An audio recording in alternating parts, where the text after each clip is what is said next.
It wouldn't surprise me in the least if half the money that the American government spent, the Canadian government as well, the British government, governments as such, is like utter waste.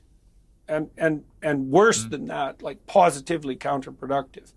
And it's certainly the case that Musk is the kind of managerial businessman who's very detail oriented. He's an engineer.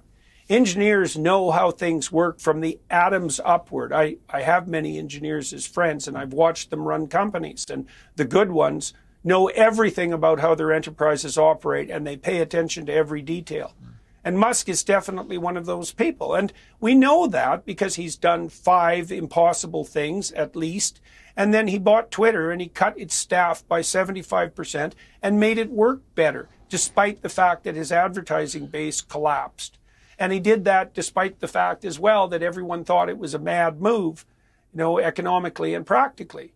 And so I think it's great that Musk and his team of brilliant young engineers are going through the budget line by line, trying to figure out where all the idiot money goes.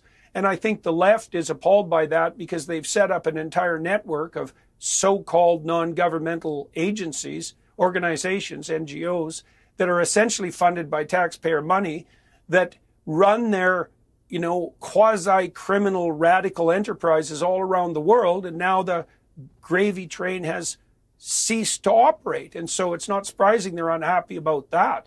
But thank God for that as far as I'm concerned, especially given the catastrophic levels of debt that the American government, Western governments everywhere are carrying.